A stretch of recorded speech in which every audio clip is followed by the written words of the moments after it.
بسم اللہ الرحمن الرحیم۔ السلام علیکم۔ آپ کو آن لائن کلاسز میں ہم خوش آمدید کہتے ہیں۔ اللہ تعالیٰ سے دعا ہے کہ آپ لوگ خیر خیریت سے رہیں۔ تو بچے آج ہم جو پڑھیں گے وہ ہمارے پاس ہے چیپٹر نمبر 1 کا لیکچر نمبر 3، یعنی باب اول کا جو ہمارے پاس لیکچر نمبر 3 ہے، ٹھیک ہے۔ لیکچر نمبر 3 کو شروع کرنے سے پہلے ہم لوگ جو ہیں گزشتہ سبق کا جو ہے وہ تھوڑا سا حوالہ دیکھیں گے، یعنی اس کی سمری دیکھیں گے کہ ہم نے جو ہے کیا کیا پڑھا تھا، جو کہ صفحہ نمبر 6 سے لے کے 13 تک تھا۔ اس میں سب سے پہلے ہم نے پڑھی تھی دراڑیں، پھر یعنی فالٹس کیا چیز ہوتی ہیں، پھر اس کے بعد ہم نے اس کی جو ہے وہ اقسام پڑھی تھی۔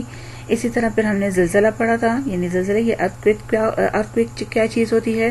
اسی طرح زلزلے کو جو ماپنے کے آلات ہیں، یعنی ان کے جو شدت کو ریکارڈ کرنے والے آلات ہیں، ان کے بارے میں ہم نے پڑھا تھا۔ یہ ہمارا جو ہے وہ پچھلے سبق کا خلاصہ تھا جو ہم نے پڑھا تھا پچھلے سبق میں۔ آج ہم جو شروع کریں گے وہ ہمارے پاس ہے صفحہ نمبر 14 پہ، عنوان ہے سونامی، یعنی سونامی کیا چیز ہوتی ہے۔ اصل میں سونامی جو ہے وہ جاپانی زبان کا ایک لفظ ہے جس کے معنی ہے بندرگاہ کی لہریں، یعنی سونامی سے جو ہے وہ جاپانی بندرگاہوں اور ساحلی علاقوں پہ بہت زیادہ نقصانات ہوئے تھے، جس کی وجہ سے یہ نام جو ہے بہت زیادہ مشہور ہوا۔ سونامی در حقیقت سمندر کی تہ پہ یعنی آنے والے طاقتور زلزلے کو کہتے ہیں۔ پلیٹ میں حرکت یا آتش فشاں پہاڑ کے پھٹنے سے پیدا ہوتی ہے۔ یہ مرکز بالا ایپک سینٹر، یعنی وہ جگہ جہاں پہ زلزلے کو سب سے پہلے سطح زمین پر محسوس کیا جائے، سے چاروں سے اس طرح پھیلتی ہے جس طرح کسی تالاب میں کنکر پھینکنے سے آبی لہریں پھیلتی ہیں، یعنی حد سے زیادہ جو ہے اس کی تباہی ہوتی ہے، بہت تیزی کے ساتھ جو ہے اس کی لہریں جو ہے وہ پھیل جاتی ہیں۔ اور ساتھ میں وہ کہتا ہے جیسے ہم کسی تالاب میں یا کسی چشمے میں ایک جو ہے چھوٹا سا کنکر یا جو ہے ایک کنکر کو پھینکتے ہیں اور اس سے بے تحاشا جو ہے وہ لہریں پیدا ہوتی ہیں، اسی طرح جو ہے اسی سونامی سے جو ہے وہ لہریں جو ہیں وہ پیدا ہوتی ہیں آبی۔ ان کی رفتار کا انحصار زلزلے کی شدت پہ ہے، مطلب جتنا زلزلہ تیز ہوگا اس کی لہریں اتنی زیادہ بے قابو ہوں گی۔ تاہم ان کی رفتار جو ہے وہ 70 سے 100 کلومیٹر فی گھنٹہ ریکارڈ کی گئی ہے۔ سمندر کے اندر ان لہروں کا اتار چڑھاؤ بہت کم ہوتا ہے، یہاں تک کہ کھلے سمندر میں تیرنے والے جہاز کے پاس سے گزر بھی جائیں تو ان کا پتہ نہیں چلتا، لیکن جیسے جیسے یہ لہریں آگے بڑھتی ہیں ان کی بلندی میں اضافہ ہوتا ہے یعنی اس کی بلندی جو ہے وہ حد سے زیادہ پھیلتی جاتی ہے، بہت لمبی ہوتی جاتی ہے۔ اسی طرح ساحل تک پہنچتے پہنچتے ان کی بلندی جو ہے 30 میٹر یا ایک 10 منزلہ عمارت جو ہوتی ہے اس تک پہنچ جاتی ہے، یعنی حد سے زیادہ جو ہے اس کی جو لہریں ہیں وہ بہت لمبی ہو جاتی ہیں۔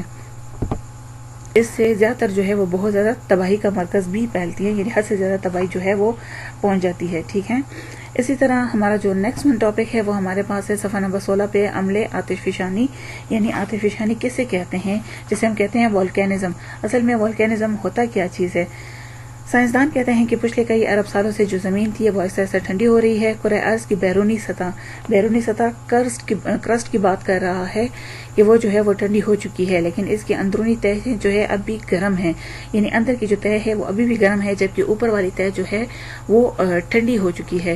درمیانی تہ یا مینٹل میں جو مادہ پایا جاتا ہے وہ گرم پگھلی ہوئی چٹانوں، گیسوں اور آبی بخارات پر مشتمل ہے، یعنی جو درمیان والا ہے مینٹل جس کا کہا جاتا ہے، جس میں کرسٹ اور مینٹل کے درمیان جو فاصلہ ہے بہت کم ہوتا ہے، یعنی جو مینٹل میں ہوتا ہے کرسٹ اس کو جو ہے تھوڑا بہت محسوس کر سکتا ہے، تو اس کے اندر مینٹل کے اندر جو ہے وہ کہتے ہیں گرم چٹانیں ہوتی ہیں جس سے بہت زیادہ بھی بخارات بھی ہوتے ہیں، یہ مشتمل ہوتا ہے۔ یہ مادہ زمین کے اندر جو ہے وہ میگما کہلاتا ہے، یعنی زمین کے اندر ہوتا ہے، جب وہ باہر نہیں آتا اندر کی طرف ہوتا ہے تو وہ میگما کہلاتا ہے، جب یہ زمین سے باہر نکلتا ہے تو لاوا جو ہے وہ کہلانے لگتا ہے۔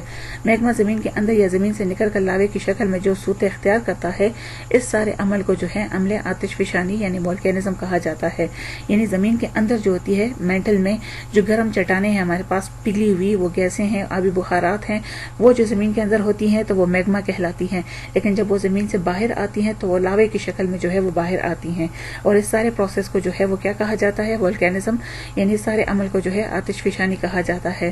پھر وہ آتش فشانی کی جو اقسام ہے وہ ہمارے پاس ہے زندہ آتش فشاں، یعنی وہ ہمارے پاس ہے ایکٹیو والکینو، اسی طرح خوابیدہ آتش فشاں جس کو ہم ڈورمنٹ والکینوز کہتے ہیں، مردہ آتش فشاں جس کو ہم کہتے ہیں ایکسٹینٹ والکینوز، ٹھیک ہے۔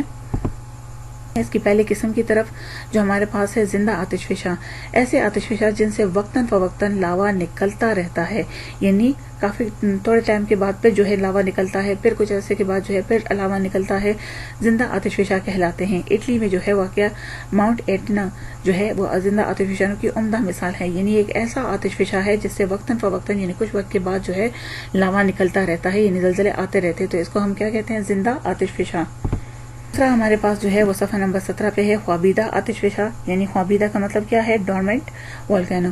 دنیا میں ایسے آتش فشاں موجود ہیں جن سے کچھ عرصہ پہلے آتش فشانی ہوتی ہے، یعنی اس سے پہلے جو ہے وہ لاوا جو ہے وہ نکلا تھا، لیکن اب عرصے دراز سے جو ہے وہ خاموش ہے، یعنی کافی عرصے سے وہ بالکل خاموش پڑے ہوئے ہیں، کوئی بھی جو ہے وہ لاوا نہیں نکلا۔ اس قسم کے آتش فشاں جو ہیں وہ خوابیدہ آتش فشاں کہلاتے ہیں، یعنی ان کو ہم کیا کہتے ہیں؟ خوابیدہ آتش فشاں، یعنی ڈورمنٹ والکینوز کو کہا جاتا ہے۔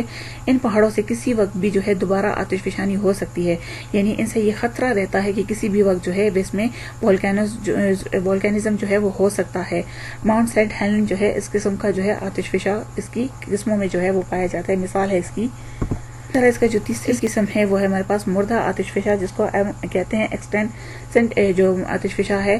ایسے پہاڑ جن سے اب قطعی آتش فشانی کی امید نہیں رہی، یعنی بالکل وہ ٹھنڈے ہو چکے ہیں اور آئندہ بھی آتش فشانی کی امید نہیں ہو سکتی، اور نہ ہی جو ہے آئندہ کوئی قسم کے سے جو ہے ایکسپیکٹ ہو سکتا ہے کہ یہاں پہ والکینزم ہوگی۔ مردہ آتش فشاں جو ہے وہ کہلائے جاتے ہیں۔ ان کی مثال جو ہے وہ ماؤنٹ کیری کینیا کا ہے اور ماؤنٹ اکانکا گوا جو ہے ارجنٹائن کا ہے، یعنی یہاں پہ جو ہے یہ آتش فشاں پہاڑ موجود ہیں جو کہ عرصے دراز سے جو ہے بالکل خالی پڑی ہوئی ہیں، یعنی مردہ پڑی ہوئی ہیں۔ آخر میں جو ہم اس کا سب سے اہم جو ڈسکس کریں گے وہ ہے صفحہ نمبر 18 پہ آگ کا حلقہ، یعنی ہم دنیا میں آتش فشاؤں کی جو قسمیں تقسیم ہے اس کے بارے میں پڑھیں گے۔ تو اس میں سے ہمارے پاس جو ہے وہ کیا ہے؟ رنگ آف فائر۔ رنگ آف فائر یعنی آتشی حلقہ کس چیز کو کہا جاتا ہے؟ اس کو رنگ آف جو ہے وہ فائر بھی کہا جاتا ہے، اور ساتھ میں اس کو جو ہے رم آف فائر بھی اس کو کہا جاتا ہے۔ اس کو سرکم آف پیفک جو ہے وہ بیلٹ بھی کہا جاتا ہے، کیونکہ یہ بحر الکاہل پہ جو ہے زیادہ تر پیدا ہوتے ہیں۔ اسی طرح اگر ہم اس کو دیکھیں تو یہ بالکل رنگ کی طرف ہوتا ہے۔ یہاں پہ وہ کہا جاتا ہے کہ 90% جو ہے دنیا میں ارتھ کوئک جو ہے وہ یہاں پہ واقع ہوتے ہیں، اور 81% جو وہ دنیا کے سب سے بڑے بڑے زلزلے ہیں وہ یہاں پہ ہوتے رہتے ہیں رنگ آف فائر میں۔ رنگ آف فائر جو ہے وہ کس کی وجہ سے ہوتا ہے؟ بہت زیادہ پلیٹ ٹیکٹونکس کی وجہ سے، یعنی زمین کی جو طبقاتی حرکات ہیں اس کی وجہ سے جو ہے یہ پیدا ہوتی ہیں، یہاں پہ بہت زیادہ زلزلے جو ہیں وہ پیدا ہوتے ہیں۔ اسی طرح وہ کہتا ہے بہت زیادہ پلیٹ جو موومنٹ کرتی ہیں تو اس کی وجہ سے یہ یہاں پہ جو ہے پیدا ہوتا ہے۔ جیسے آپ کو پتا ہے جاپان میں بہت زیادہ زلزلے آتے رہتے ہیں، تو اسی طرح جو ہے ان کے ممالک کے ساتھ اس رنگ آف فائر کے ساتھ جو ممالک ہیں ان میں جو ہے یہ کافی زیادہ ہوتا ہے۔ اور بحر الکاہل کا جو جتنا بھی ساحلی علاقہ ہے آتش فشان پہاڑوں کی وجہ سے اس کو جو ہے وہ آگ کا حلقہ یعنی رنگ آف فائر جو ہے اس کو کہا جاتا ہے۔ بہت زیادہ یہاں پہ جو ہے وہ زلزلے آتے رہتے ہیں۔ تو بچوں یہ تو ہمارے پاس آج کا لیکچر جو ہم نے پڑھا صفحہ نمبر 14 سے 18 تک۔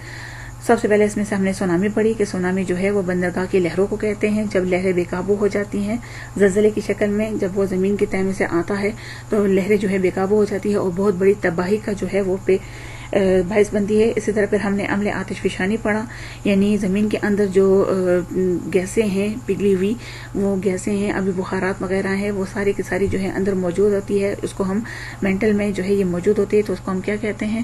اس کو ہم زیادہ جو ہے وہ میگما کہتے ہیں، لیکن جب یہ زمین کے باہر آتی ہے تو اس کو ہم لاوا کہتے ہیں۔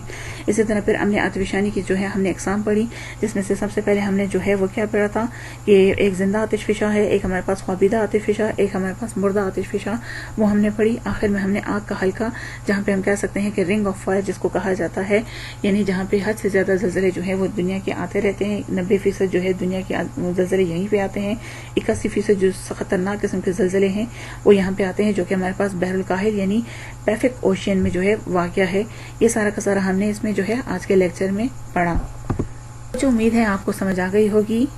ساتھ میں کتاب کا جو ہے مطالعہ جاری رکھیے گا اور اپنا اور اپنے گھر والوں کا بہت سارا خیال رکھیے گا۔ شکریہ۔